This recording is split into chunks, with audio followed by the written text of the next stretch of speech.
Hey everyone, happy Monday. This is Nishana with your Monday motivation.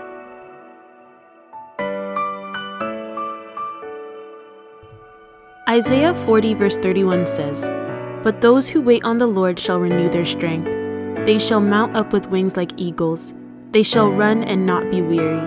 They shall walk and not faint." Abraham was 75 years old when God told him to leave Ur with his family. In that moment, God said, "I will make you into a great nation. I will bless you and make you famous, and you will be a blessing to others.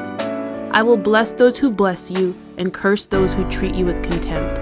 All families on earth will be blessed through you." As time goes on, God renews his promise to Abraham through a covenant, but Abraham is doubtful.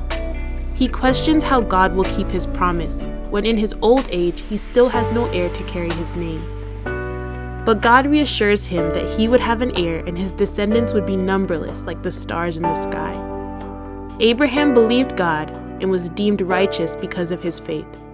But he doubted God again and tried to take matters into his own hands. Nonetheless, God was faithful and kept his promise.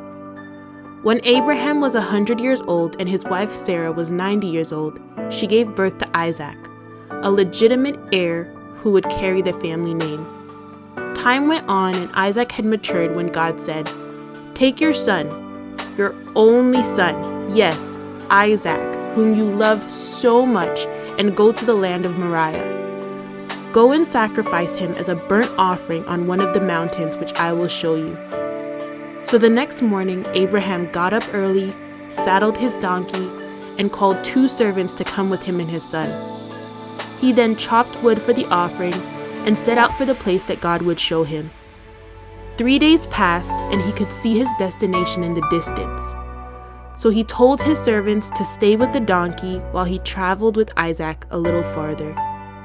He told them that he would worship and come back down the mountain. So Abraham placed the wood for the burnt offering on Isaac's shoulders and carried the fire and knife and set out the rest of the way. As Isaac watched his father, he said, "We have the fire and the wood, but where is the lamb for the burnt offering?" "My son," Abraham answered, "God will provide the lamb." When they arrived where God had instructed, Abraham built an altar and arranged the wood. He then tied up his son Isaac, laid him on the altar, and raised the knife to kill his son. Suddenly, he heard the angel of the Lord calling his name. "Abraham, Abraham," the angel called. "Yes," Abraham replied, "here I am." "Don't lay a hand on the boy," the angel said. "Do not hurt him in any way, for now I know that you truly fear God. You have not withheld from me even your son, your only son."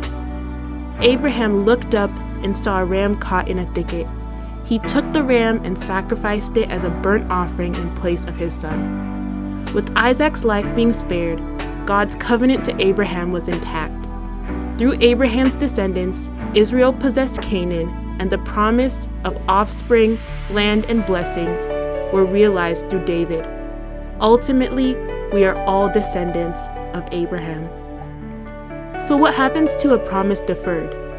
Nothing. It's still a promise. The reality is that sometimes God waits to fulfill his promises to us because he wants to ensure that we are ready for a blessing.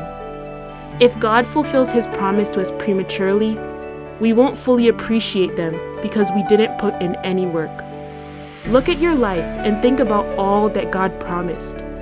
God is still Jehovah Jireh, your promise keeper, your provider, and he will never stop. So hold on, keep fighting, keep pushing through and weathering each storm. Your greater is coming, and God's promise to you is still intact. Just wait and see. God, we are sorry for all the times we were overwhelmed and worried about our futures. Thank you for being a faithful provider who always keeps your promises. Amen. This was Nishana with your Monday motivation. See you next week. Bye.